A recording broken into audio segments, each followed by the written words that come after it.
On October the 13th, 1917, the crowds that gathered in Fatima, Portugal, witnessed the muddy field in which they were walking begin to dry, the sun over their heads seemingly dance wildly in the sky, and seemingly grow in size as if nearly to collide with the earth, people hurling themselves upon the ground, crying out their sins. And all of this, the miracle of the sun, witnessed at least by, according to some estimates, 75,000 people, others will place it even higher at nearly 100,000, was not witnessed only by people who were of the Catholic faith, but also by atheists, also by skeptics, also by those who doubted the reality of the supernatural, and all had to admit that something occurred that day.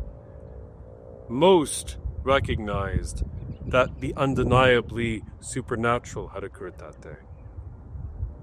So why is it that people are still skeptical of Marian apparitions?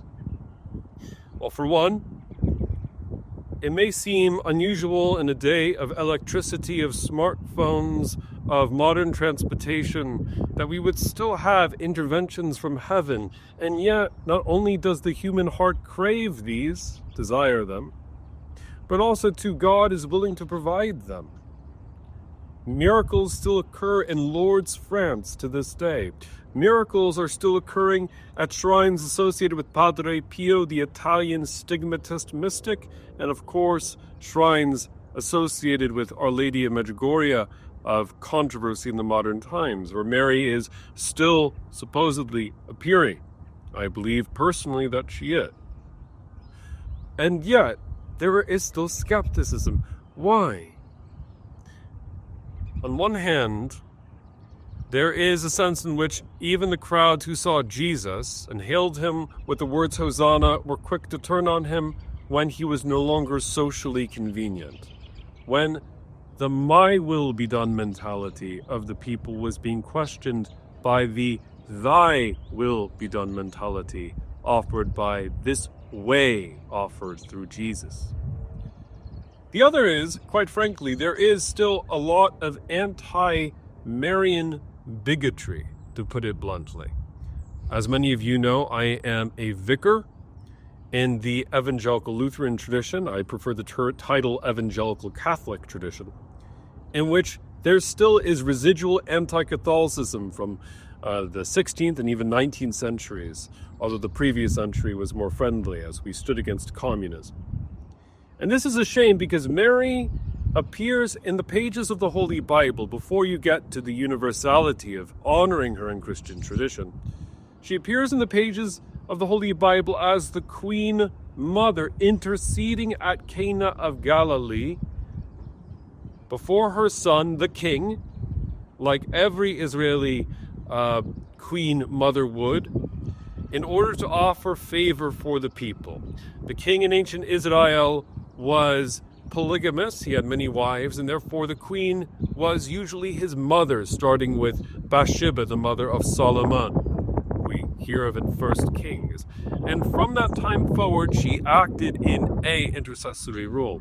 Protestants do not deny this traditionally, believe it or not. Instead, the traditional critique of most of the magisterial reformers, Calvin, Luther, etc., was instead an unwillingness on their part to invoke the communion of saints and Our Lady personally by her name, saying, Our Lady, pray for us.